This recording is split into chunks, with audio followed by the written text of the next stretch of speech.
Organizing has to be one of my favorite topics in the world and my favorite thing to do. I could stay up all night cleaning a closet. There's something wrong with me, I know. But I'm sure there's some people who feel the same way. But chances are that's probably not you if you're watching this or listening to this. It can be a bit of a chore to keep a clean home. So, of course, the first thing you want to do is get rid of anyone who lives in your home. Partner, kids, your pets. I'm joking. Obviously, it's a lot harder when you have other people living in your house. I struggled when I had roommates, when I lived at home, because most people don't have my standards. And it's frustrating, especially when you feel like you're cleaning up after other people. The most important thing that I will be talking about today is obviously routine. Everybody is in a routine. We all have habits. We sometimes just don't have very productive habits or habits that are serving the goals that we are trying to achieve. So, of course, I'm going to go into that today. But before I want to go into that, I think it's more important to start at the beginning before we get into a routine, because chances are, again, if you're listening to this, you're probably not sitting in a very clean home or living in a clean home. I don't know where you are right now. So you have to start at the beginning. You have to start by organizing everything first so that you can maintain it. What we have to remember as people is that we are attracted to beautiful things. We love beauty. We like things to look nice and be pretty. That's just who we are innately. We're attracted to that. Whether it's in other people, whether it's in art or in nature. So keeping things looking nice is important because it helps us maintain it. So it's not really about aesthetics. If you're not into that, you don't care. Like for me, my books are all organized by color. I have, same with my closet, it kind of looks like a rainbow. I like that. I like how that looks. Is that excessive? Sure, it is excessive if you're not really interested in keeping an aesthetically pleasing home. But for me, keeping it that way I have a system in place, so it's easier for me to keep it that way because it's like, okay, I know where things belong. And again, it looks nice, so I want to keep it that way because I'm like, oh, this looks visually satisfying. And that's important. Things are important that they are satisfying, otherwise you're not very likely to do it or to keep it that way. My tip is to start with the smallest room that you have. Some people have the opposite approach, do the hardest thing first, tackle the hardest task first. But if you already dislike this, do not overwhelm yourself with something that is going to lead you to give up halfway through. So the laundry room is probably a good place to start. It tends to be one of the smaller rooms in people's homes, or a little guest bathroom or something. I don't know. I mean, you know your home best, but start with the smallest room or the room with the smallest amount of stuff.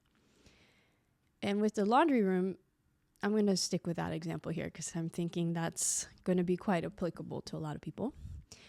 Start by ripping everything out, and I'm not talking about the wallpaper and the walls. I mean, just take everything out and put it somewhere not too far away, of course, because you don't want to be running around everywhere. And just start by doing that. That's step one. Take everything out. Once everything has been removed, you can wipe everything down, any dust, any floors, clean everything. Make sure that everything has been cleaned before you put everything back. Also, this is a good opportunity to clean your laundry machine.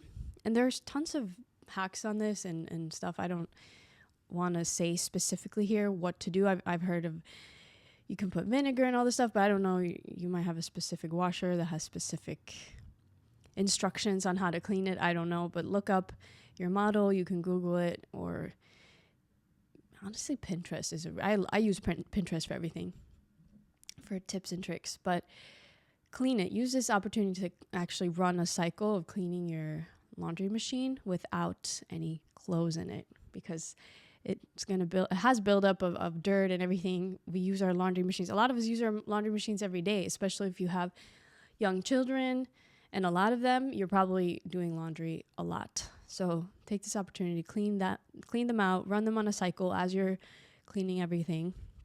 Once everything's clean and dry, you're going to start putting things back, but you're not just going to put everything back, of course. This is a good time to go through the stuff and create 3 piles.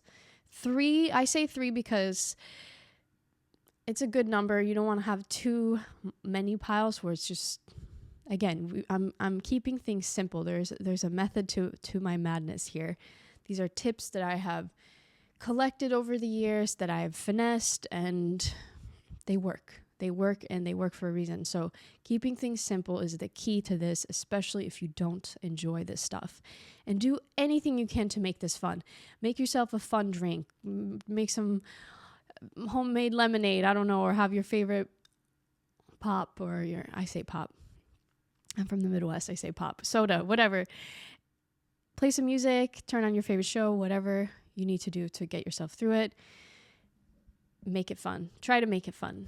Especially if you don't enjoy this. This is the kind of stuff I would do for fun. This is my idea of a fun Friday night.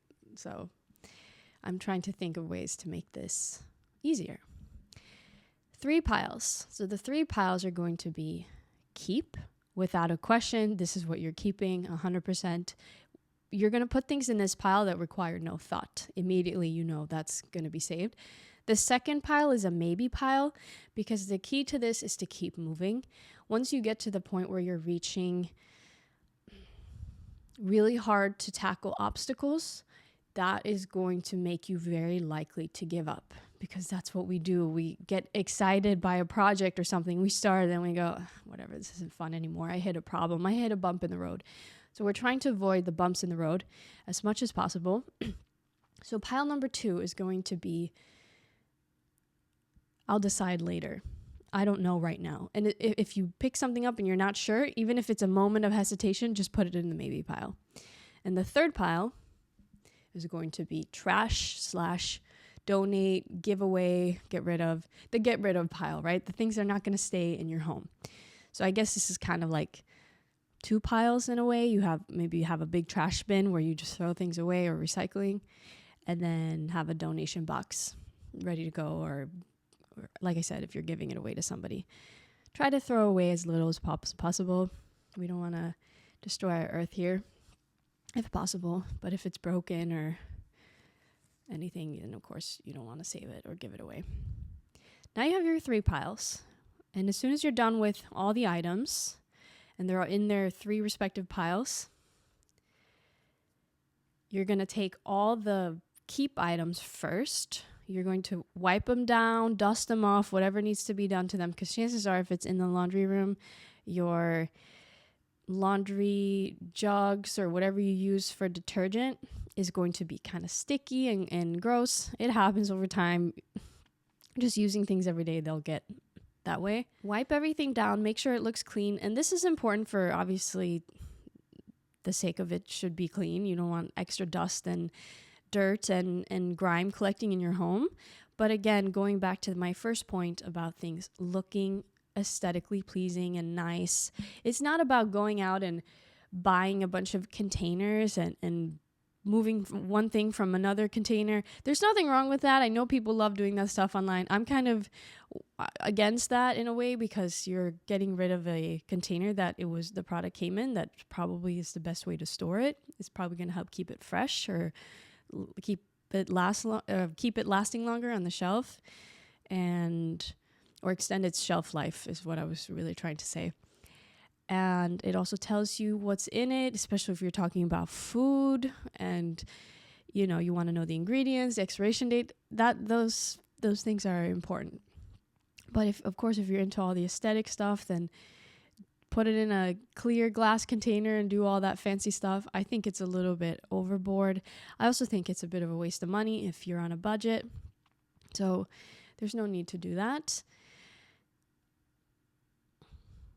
Unless you want to, of course. It's your world. Do whatever you want. So put everything back that you know for sure that you're keeping in pile 1. And make sure that when you put it back, it's in a practical spot. It's easy to access. You're not moving one thing to get to the other thing, and it's not piled on top of each other. Everything should have its own space. I keep touching the cord, and I'm hoping it's not messing with the audio. These microphones are so sensitive. When you touch them, it's like everything sounds crazy. Put everything back in a good spot. And that is something I'll get to here in a little bit after we've gone through all the steps of the first step of starting the process of becoming organized, if you will. But keeping it in the same spot is crucial. Again, I'll get to that in a bit. But now you put everything back from pile 1. Everything is wiped off, cleaned. You've put everything back in a space where it belongs, where you can be consistent with it. And then pile 2, actually pile 3 first. Throw everything away. So skip pile 2, go to pile 3. Throw everything away that needs to be thrown away. Take that out, get it out of your house, get it out of your sight. Because again, minimizing the amount of stuff visually that's in front of you is also going to help ease the load. Of course, obviously it's a smaller load literally, but it's also going to ease the mental load that you're seeing in front of you, because it can be overwhelming to see a ton of stuff and see all the work that's in front of you. Throw all that away. And if you have a box of donations or things that you're going to give away, box that up, put it in the trunk of your car so you're ready to, donate it or whatever you're doing with it, or post it on Facebook Market. I know people sell stuff on there, and I use OfferUp sometimes. Those are also great for if you want to sell some stuff, if you think it has value. And now you have pile number 2. Now you're down to all the stuff that you don't know what you're going to do with. There are so many little questions that have been created over the years on what to ask yourself. Like, does this spark joy? And then that phrase has received criticism because asking, does this spark joy, isn't necessarily a good way to decide whether or not you're going to keep something. I know that I think it came from a book originally about minimalism, and a woman critiqued it by saying, well, my husband's underwear, they don't bring me joy. Should I get rid of those? And it's like, okay, well, those are not your belongings. So that's a little different, of course. But even your own underwear generally is not going to spark joy. It's just something you need. Hopefully, I hope people wear underwear. But think about it in a way that helps you make the best decision possible. Maybe try it a few different questions. I've heard, if I were shopping right now, would I buy this? Or, because sometimes we hold on to things because we're afraid of I do this at least, because I'm afraid of getting rid of the value of it. I spent money on it, or it took effort to acquire it, and now I'm going to get rid of it. Or I might need it someday. And that's another way you can look at it and say, well, if it's easily replaceable and it's not very expensive, can I give it to somebody maybe who could use it, get more use out of it than I can? So try out a few different questions. You can ask a few different ones, see which ones will help you the most. I think if I were shopping right now, would I be buying this, is pretty useful. And think of it that way. And if you're still struggling, if you still have a few items left that you still can't decide what to do, and you're just like, I don't know, don't spend any more time agonizing over it. Take all that stuff, put it in. If you already have an old box somewhere, like a clear container or a cardboard box, throw everything in there, box it up, put it into the back of the laundry room or some other room in the garage, wherever, box it up, tape it, write the date of whatever date it is that you're doing this, or put the date a year from today's date that you're doing this project. And on that date, a year from the day you're putting the box away, revisit the box, open it, and see all these items and ask yourself, did I miss any of this in the last year? Because chances are, if you didn't need it in the last year, you're probably not going to need it or want the stuff anyway. Unless it has sentimental value, that's different. But if it's just stuff that you're like, I went through every season, I went through every holiday in a whole year, and I didn't think about this stuff, I didn't look for it, I didn't need it, chances are you can get rid of it. And if you did need it throughout the year, then chances are you're going to go back to the box and open it and take it out. So at that point, a year from then, you could go ahead and donate or throw away or whatever you need to do with the stuff. I'm losing my voice already, and I realize that I need to slow down. I get very excited about this topic, if you can't tell. So I need to slow down a little bit, catch my breath. I'm looking at my notes here. I wrote down a couple key notes for this topic, this episode. Now that you have successfully cleaned your laundry room, congratulations to you. It looks nice, it's clean, it's organized.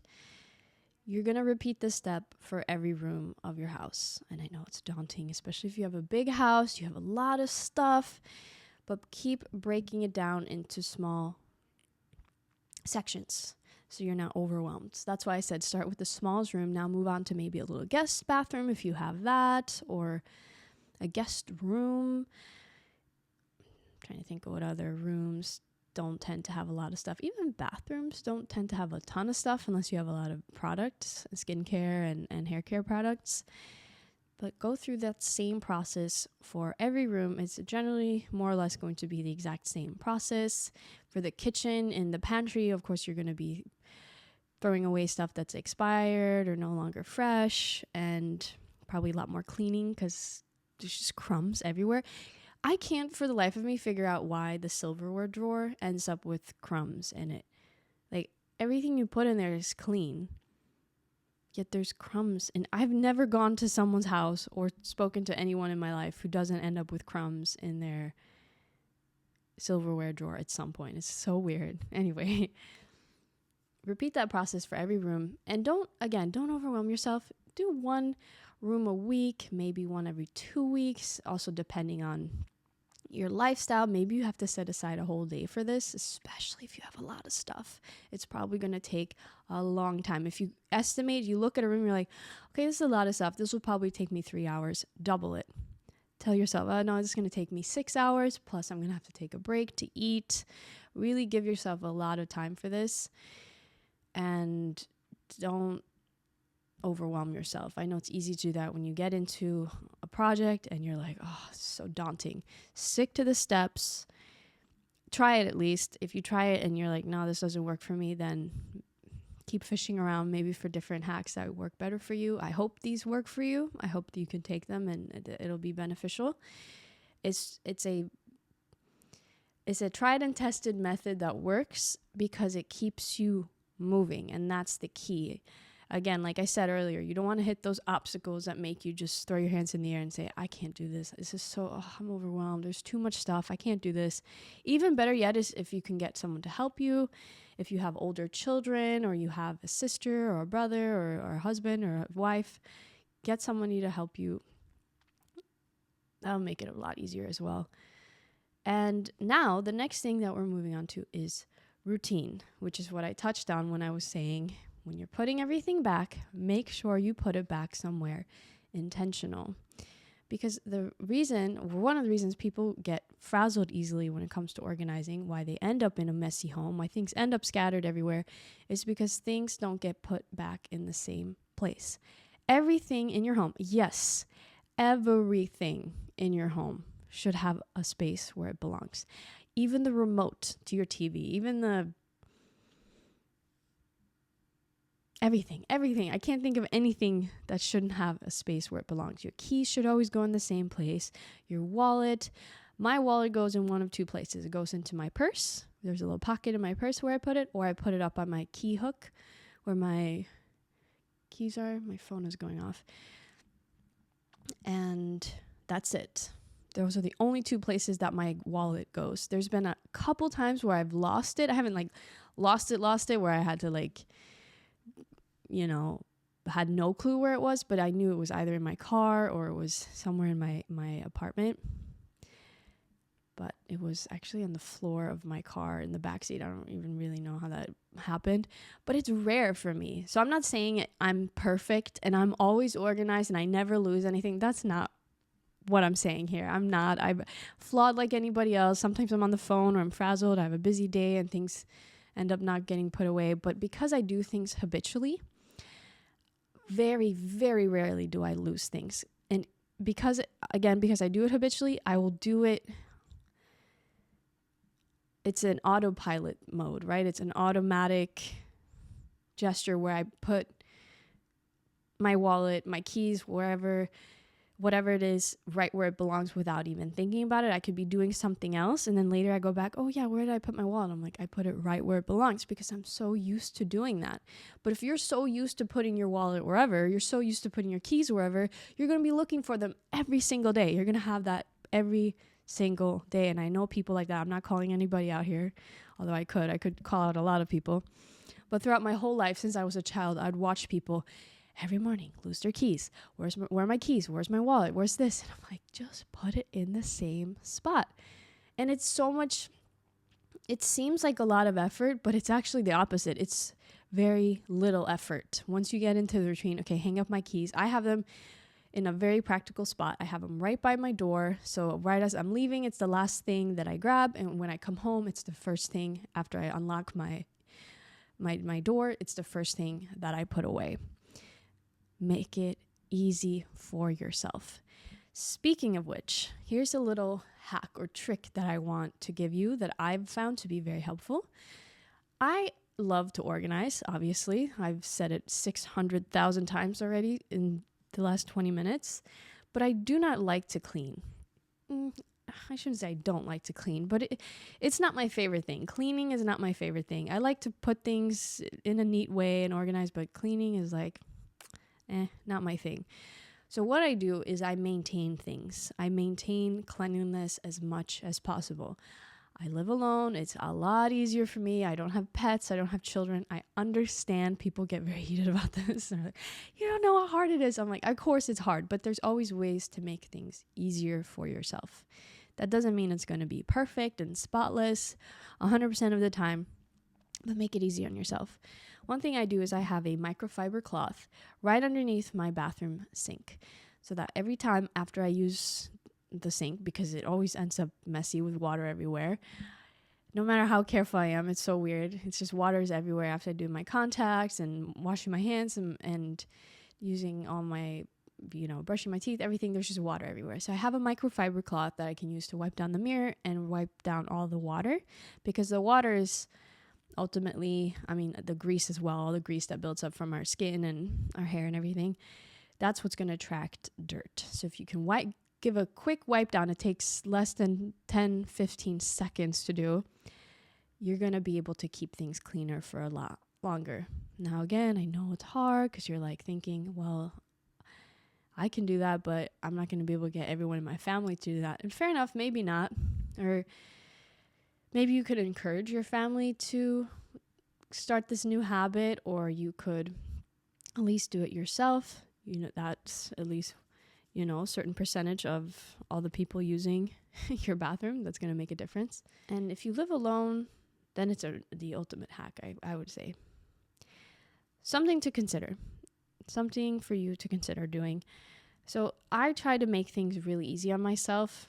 For example, I do not like dusting. There's certain things I don't mind cleaning, but dusting, for some reason, I will procrastinate on dusting forever because it's just so boring to me. Plus, I dust quite often, so there's nothing really to dust because I'm trying to just keep up on dusting so it doesn't get out of hand.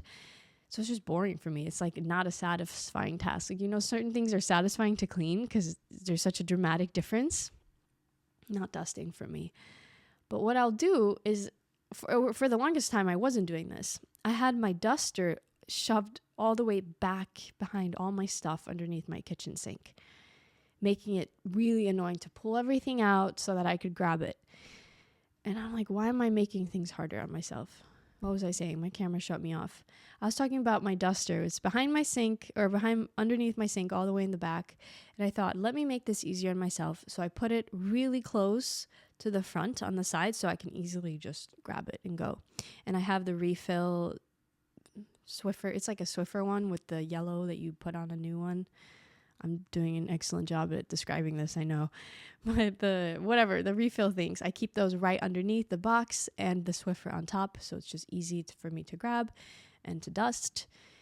And that has made it significantly easier. even that small thing, right? We are quite lazy as people. Well, we're not, I don't want to call us lazy. Some people are lazy, but we like things to be efficient and practical. It's annoying when things are out of reach and things are complicated and it takes so, you're thinking, oh, it's going to take so long. Even though everything that I feel like that I've ever procrastinated on, once I do it, I'm like, why did I even bother to procrastinate on this? This would have been so easy to take care of, right? So make things really easy on yourself. Take a look at that, whatever it is that you dislike doing, whether it's cleaning or organizing or keeping things clean or getting certain tasks done. Take a look at each of those things individually and say, what is it that I dislike about this? What is so daunting to me? And how can I make it easier? If you have a specific thing, feel free to let me know. I can try to help you come up with a little trick or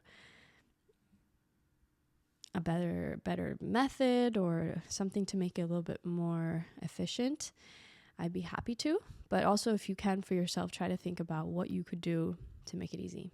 Like I mentioned with dusting for me, I do it even when I don't really need to because it helps me keep on top of it. So I don't have to dust when it's already gross and things have built up and it becomes like a whole chore. So that is my other tip, is to keep on top of things. Do it even when it doesn't feel like it maybe needs to be done. And chances are, if you have more people living in your home, if you have pets, you're gonna need to do this. I have a rolling schedule where every day of the week, except weekends, I clean one part of my home. On Mondays, it's bathroom. Tuesday, mirrors, all the mirrors in the home. Wednesdays, I do all the dusting. Thursday, I vacuum. Sometimes I end up vacuuming more. Actually, no, I don't vacuum very much. My floors stay very clean. And then mop on Friday. And then I just kind of consistently roll with that. And I do all the dusting. I dust the baseboards. I dust like behind the TV, everything. And it doesn't take me more than 15 minutes, maybe 20, not very long. And I think about it, if I just do one little thing each day and I stay on top of it, my home will always be clean. And it's a lot less effort. When you keep up with things, keep on top of things, you start to realize how little effort you actually have to put in. It's when you let things get out of hand that it becomes so daunting. And that's why it's so hard to start for people, because they get to the point where their home is so messy. Everything is a disaster. But again, if that's where you're at, I gave you some tips at the beginning on what to do. Pull everything out. And if you don't have the ability to do that, if you have a very messy home, like almost borderline hoarder level, you have tons and tons and tons of stuff and you're embarrassed, you don't want to ask for help, it's going to be very overwhelming. I understand that. I have full understanding of how overwhelming that would be. But start with one thing in the room. So collect all the trash first. Grab tons of big trash bags and just collect all the trash. And then when you're done with that, maybe do one thing a day, especially if you have a lot. You have to adjust the tips that I'm giving you based on your situation. So if it's a lot, give yourself a lot more time. If you have a room that's not even that messy, it's just a little dusty and you have a couple extra things, it might only take you a couple hours or maybe even just an hour, but start with one thing. Focus your attention on one thing, because that's, I think, what makes it easy for me to clean and to organize. And I actually do clean people's homes. I'm a professional organizer. I took a course in this, so I have my certification in this. So I've learned a lot over the years just from my own experience of cleaning people's homes and organizing for people and I was going to say studying this. That sounds a little, actually, I mean, yeah, I guess I have studied this and studied the psychology behind this, I guess, trying to understand how people get to these levels of things getting completely out of hand. But again, adjust to your situation. Don't overwhelm yourself and focus on one thing. That's what I was going to say. When I walk into a room, I can immediately, because I have a lot of experience with this too, but I can immediately categorize what needs to get done. Okay, I need to pick up all the trash, and then I got to get everything off the floor, and then I need to clean the floors, and then I need to put away all these things. It's like I can immediately see, and I kind of have a plan of action in my head already. But if that's not something you're used to, then just see one thing. Okay, all I'm going to do is collect all the trash. And the more you get into the process, once you start it and you can start picking up all the trash and all the, what's it called? The mess is reduced. I'll put it that way. When the mess becomes reduced, it's going to be easier on the eye and on yourself to see, oh, okay, this is not so bad. It's getting easier. People forget that motivation is not what gets you started, really. Motivation is something that kicks in after you've started. You have to push through whatever it is you need to do. You have to push through at the beginning. Then the motivation kicks in, which will help you continue. So motivation is not something to wait for or rely on. It's a temporary feeling, but it usually kicks in after you've started and you've made some progress and you see that progress being made. So remember that when you're cleaning and you are trying to tackle a room, push through all the feelings and all the noises in your head that says you can't do this, too much, I'm stressed out, I don't want to do this. Push through as much as you can. Have support there if you can. Get on the phone with somebody so you can kind of talk to someone and maybe they can help talk you through it. Turn on some music. Music is great. Music always makes everything more fun. And just focus on one thing. And then when you have all the trash out of there, you throw it all away, then you can focus on the next thing. All the dishes, maybe you have dishes everywhere in your house. That needs to go into the kitchen. It needs to be clean. And then when you're done with that, do it one step at a time. That's all I have for you today. I really hope you're able to take something with you from today and integrate it into your cleaning and organizing routine. As always, ask me any questions that you have or any concerns or comments that you think would have, or maybe some things that have helped you that I didn't mention. I'm very curious to hear your thoughts, and take care of yourself. Have a wonderful, beautiful day, and I'll be back for more.